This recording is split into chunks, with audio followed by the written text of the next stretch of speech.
começou bem o ano para os economistas de extrema direita, aqui para o Paulo Guedes, para essa galera toda aqui. Por quê? Né? Errou de novo. Mercado financeiro prévia inflação de 2025. Prévia. Desculpa. Errou de novo. O mercado financeiro previa inflação de 2025 fora da meta. Dados oficiais mostram o IPCA abaixo do teto e desmentem projeções pessimistas feitas pelo mercado ao longo do ano. As projeções do mercado financeiro para a inflação de 2025 voltaram a falhar diante dos números efetivamente registrados pela economia brasileira. Apesar das previsões reiteradas de que o Índice Nacional de Preços ao Consumidor amplo encerraria o ano acima do limite máximo da meta, o resultado final ficou dentro do intervalo definido pelo Conselho Monetário Nacional, CMN. De acordo com os dados divulgados pelo Instituto Brasileiro de Geografia e Estatística, nesta sexta-feira, em contraste com as estimativas reunidas no Boletim Focus do Banco Central, a inflação oficial fechou 2025 em 4,26, abaixo do teto de 4,5 estabelecido para o período. O desempenho também representou desaceleração em relação a 2024, quando o IPCA havia acumulado a alta de 4,83. No início de 2025, o mercado projetava um cenário bem mais adverso. O Boletim Focus, divulgado pelo Banco Central em 6 de janeiro daquele ano, indicava expectativa de inflação de 4,99 para o fechamento de 2025, acima da banda de tolerância. À época, analistas apontavam riscos associados à política fiscal, à atividade econômica aquecida e à depreciação cambial, além de alertarem para uma suposta desancoragem das expectativas em relação à meta central de 3%.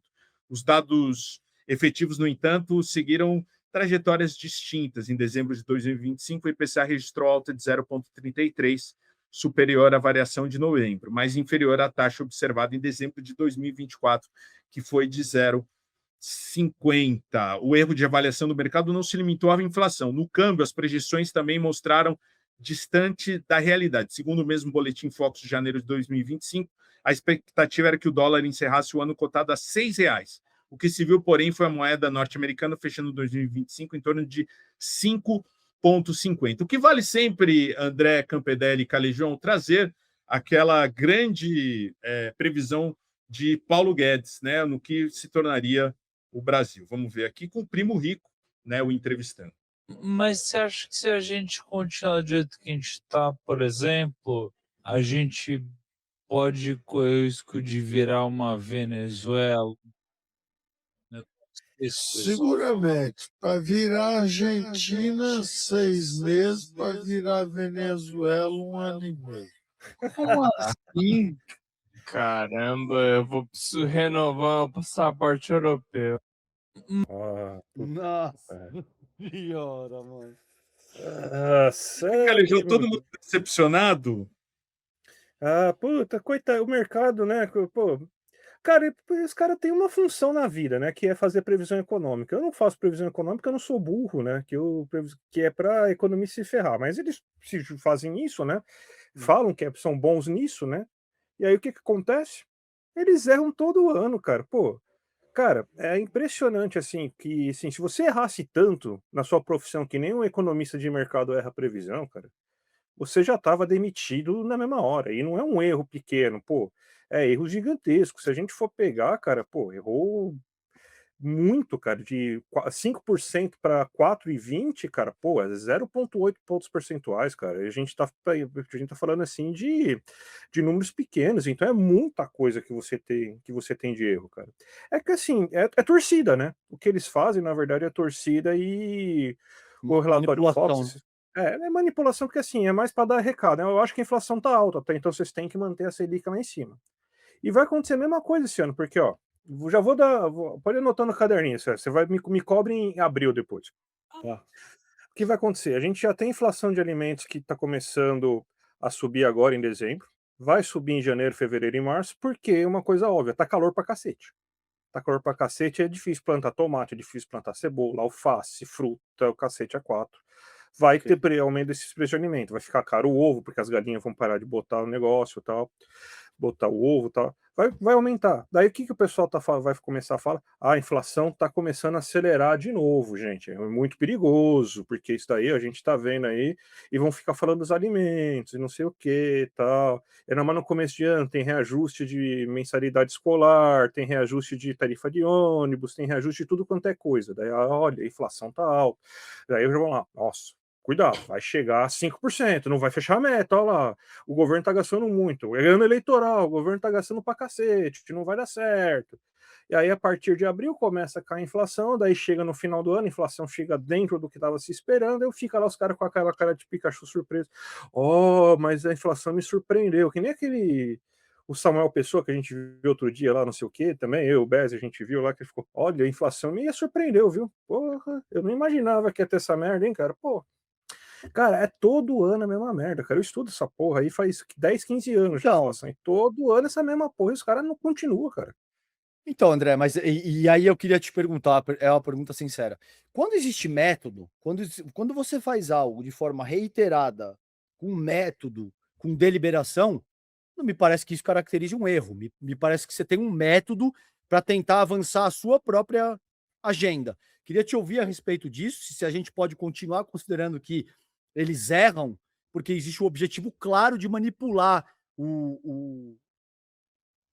a situação. Então, sei até que ponto isso pode ser considerado um erro. Você está fazendo de propósito com um objetivo. E queria te pedir também, mano, não sei o quanto os galãs e galoas aqui sabem, Beze, mas para explicar o que que é o Boletim Focus, mano, e como é que funciona, e como é que o anonimato no Focus estabelece uma dimensão de secreta mesmo, né? Que você não precisa nem dizer como é que você tá botando ali, é isso mesmo? Explica pra gente o que que é o Focus e como é que funciona essa porra. Então, o Focus é assim, faz parte do modelo lá que a gente escolheu, né, em 90, que a gente escolheu não, que o FMI mandou a gente fazer de controle inflacionário em 99. O FMI mandou a gente fazer esse regimento de inflação em 99 para a gente pegar empréstimo, e desde então a gente usa esse modelo. Quase o mundo inteiro usa esse modelo. Daí, nesse modelo, você precisa saber a opinião do mercado para saber se as expectativas estão indo bem ou não, para saber como que estão as expectativas de inflação, por exemplo.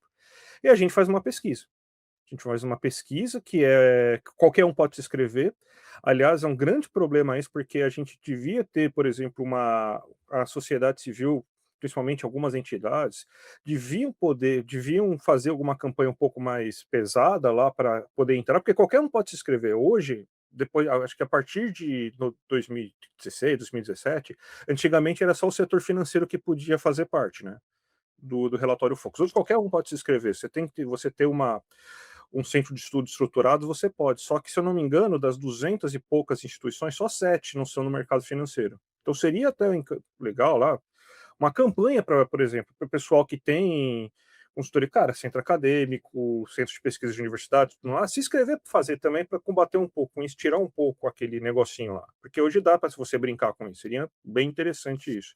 Mas eles vão lá e fazem. E sendo que eles são a maioria, né, o mercado financeiro é a grande maioria do negócio, eles vão lá e eles jogam a previsão mais alarmista possível para conseguir fazer mais ou menos aquele meio campo, né? Que é o seguinte, que é eu vou pressionar aqui porque eu quero ter a minha agenda. Eu quero que o governo faça austeridade fiscal, eu quero que o governo tenha a política monetária mais agressiva possível com esse cenário que a gente está vivendo. Corte benefício social. Corte de benefícios sociais, então eu vou fazer previsão para isso, a mais alarmante possível. Então eles fazem isso. E são essas instituições aí que fazem, é o mercado financeiro que faz isso. Por isso que você tem assim, o relatório Focus é o garoto de recado da Faria Lima. Ele que vai lá, quando ele fala, você tem que, por isso que eu acho que é interessante assim, saber ler o relatório Focus como se fosse um recado. Ó, eu acho que isso daí tá assim, porque eu acho que isso daí vai gerar esse problema. Então, para isso, você tem que manter a Selic na puta que pariu, você tem que cortar gasto social e tudo mais. Então, eu acho que o relatório Focus você tem que ler dessa maneira, qual que é o recado da semana, que é outra coisa, né? Nem pesquisa para governador, para presidente, a gente faz toda semana. A gente saber a porra da taxa de câmbio, a gente saber a inflação, a gente tem toda semana uma pesquisa para saber qual que é a previsão no mercado. Cara, ninguém muda em uma semana. Não tem dados em uma semana para você mudar a previsão. Então só tem uma justificativa plausível para isso, que é ser garoto de recado, cara. Ser garoto de recado. E por que o anonimato, Campedelli? Por que que no limite, no mínimo, não é o seguinte: "Ah, eu acho que a minha projeção está em 8%, mas você precisa botar seu nome, você precisa botar sua cara ali". Isso funciona via anonimato? É assim mesmo? Não, acho que não tem tanto anonimato não, você Vo consegue abrir os você dados. vê quem tá. Então você É que pode ir assim lá, por exemplo.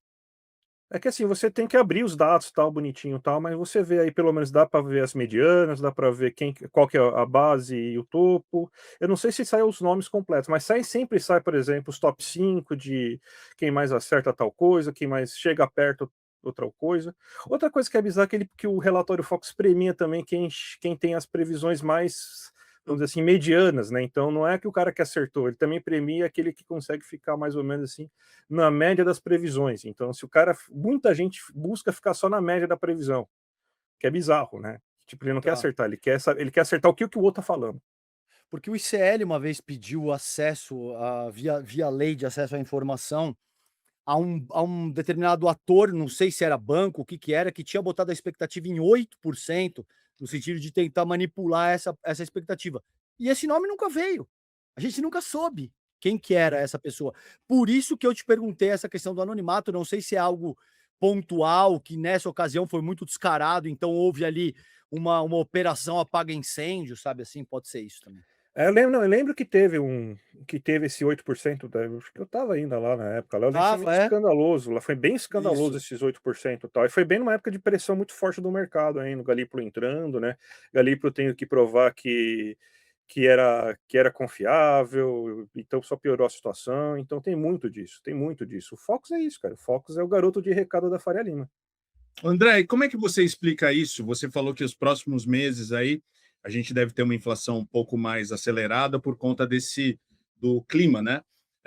A gente teve aqui também nesse fechamento aí de ano uma coisa importante, hein? O brasileiro sofre com isso. Picanha sobe menos no terceiro ano do governo Lula, 3, mas inflação da cerveja acelera. Corte de carne acumula alta de 2,82 em 2025, bebida aumenta 5,97. Consumo dos produtos virou assunto político após a eleição de 2020, porque o Lula sempre, né, prometia picanha e cerveja na mesa do brasileiro, né? Por que a carne diminuiu o preço e a cerveja aumentou, André? A gente está com uma situação bem melhor da produção de carne nesses últimos 2, 3 anos, né. Não teve tanto reflexo com a questão aí do tarifaço, antes que falem que o tarifaço mexeu nisso, né. A gente aumentou muito a produção de bovinos nesses últimos anos. A gente passou os Estados Unidos essa semana como o maior produtor de bovinos, né, inclusive. Tanto que quem mais vende hambúrguer no mundo hoje é o Brasil, né. Quem mais vende carne bovina no mundo, quem mais produz carne bovina no mundo hoje é o Brasil, né. Então você teve, então, que aumentou bastante a oferta, né, do do dos bovinos aí, que se aumenta a oferta também, você tem também a questão aí de uma parte disso ir para o mercado interno. Então você teve, então, uma acomodação desses preços dessas carnes e tudo mais. Isso aí fez com que você tivesse aí uma menor inflação aí do preço da picanha, né. A cerveja tem muito insumo importado, né, então a gente compra muito lúpulo, compra muito malte de fora, então você teve um encarecimento da produção de cerveja, né? Então isso daí sim acaba atrapalhando, aumentar o preço da cerveja. Tanto que a gente vê aí que basicamente só cerveja, né, teve esse aumento. Outros, por exemplo, cachaça não teve um aumento, mais ou menos a gente paga mais ou menos o mesmo preço que a gente pagava antes. Aí os outros eu não sei muito bem, porque eu não sou consumidor tanto assim de vodka, de uísque e tal, mas eu acredito que não deve ter tido mudança. Os destilados eu acho que não tem tanta mudança, tal. Mas é aquela questão, essa coisa dos alimentos é muito mais uma questão aí do que está acontecendo aí pela natureza, de clima, tal, do que outra coisa, né? É, o pessoal tem muito aquela coisa de pô, tá baixa a taxa de juros, vai fazer chover, vai melhorar o clima, vai melhorar o preço da picanha, vai melhorar o preço do arroz. Porra, gente, é outras coisas, né? Senão seria mais. Se fosse tão fácil assim, já teria feito, né? Então ninguém estaria mexendo nisso, né? Mas pelo menos a gente está conseguindo consumir uma picanha, a carne ficou mais barata. Se eu não me engano, subiu pouco o preço do açougue como uma maneira total aí, nesses dos últimos anos, tal, né? Então acho que isso daí é bom, cara. Isso é bom. O preço dos alimentos aí tá conseguindo dar uma melhorada sim, cara. E isso é importante. O André, o Pedrinho Cândido fala: boa tarde, galãs lindos. André, meu IPTU de casa de 91 metros quadrados, um terreno de 180 metros, em bairro popular próximo ao centro, São José dos Campos, o prefeito Bolsonaro aumentou 50% em fevereiro de 2026. Adivinha que os vizinhos estão culpando? O PT. Ah, cara, eu tava percebendo isso, cara, nos últimos tempos, porque essa questão de imposto, o governo tem que trabalhar isso melhor, viu? Porque assim, o pessoal, quando você fala em imposto, até sei lá, se tivesse o imposto que a gente paga para o município, o cara acha que tudo é Brasília que controla os impostos. Tem que fazer uma coisa assim, uma coisa mais de consciência mesmo, cara, porque, porra, porque o Tarcísio aumentou a gasolina aqui em São Paulo lá, a culpa é do PT. O Nunes aumentou o IPTU aqui também de São Paulo, a culpa é do PT. Os caras acham que o IPTU, que é o PT que cobra, aí o cara acha que a polícia é o PT que cuida, o cara acha que a escola municipal e estadual é o PT que cuida, IPVA é o PT que cuida. Aí é foda, cara, e não tem como. Então, porra, você tem que ter alguma coisa assim, tipo, o governo tem que fazer alguma campanha para tentar tirar essa porra da cabeça aí, porque quem tá aumentando imposto no Brasil são os governos e os municípios. Não teve aumento de imposto federal nesses últimos tempos, mas daí fica lá a taxar, a gente também tem culpa no cartório por deixar essa história aí um pouco mais para frente, né? Também tem que lembrar disso, que a gente tem nossa parcela de culpa nisso, né? E aí, o que você tem aí? No final, você tem aí que os caras acham que aumentou o preço aí da Zona Azul de São Paulo, a culpa é do PT. Aí é foda, né? É complicado, é complicado. Calejão, aqui, ó, estão falando, dar os últimos recados aqui. A Thelma Katz, Caleja, comprei esfarrapados hoje. Adorei poder e desigualdade. Obrigado, Thelma. O James Neres fala, salve galera, esse tiozinho do violão é o Rei Bianchi, ele ficou conhecido fazendo esse tipo de coisa aí, imitando cachorro no programa do Jô. Só faltou as pautas do Luciano César hoje na GF, é verdade, hoje teve pauta lixo. Ô, Calejão e André, muito obrigado aí pela presença de vocês, mais uma semana. Calejão, te vejo no domingo, tá? E Beijo, André, meus nos amores. vemos aí. Amanhã tem jogo do Palmeiras à noite? Mas eu vou lá para São Caetano, tá? Vou ver.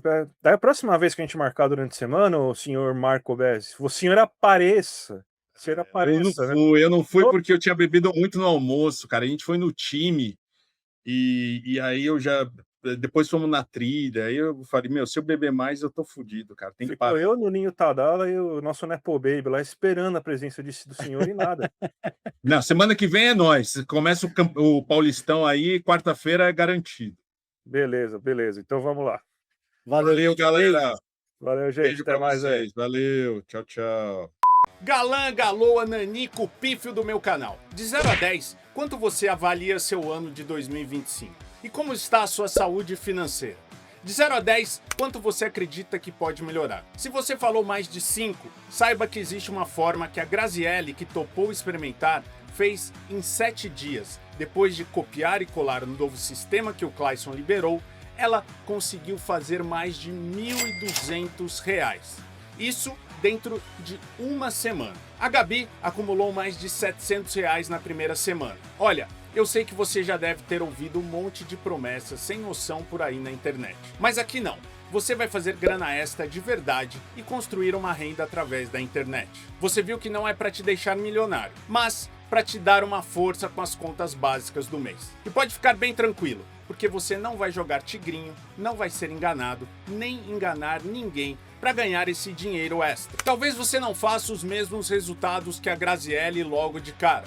Pode ser que demore uns dias para você pegar o jeito da coisa, ou fazer como a Gabi fez na primeira semana. Mas, ativando o sistema, tudo certinho, você chega lá.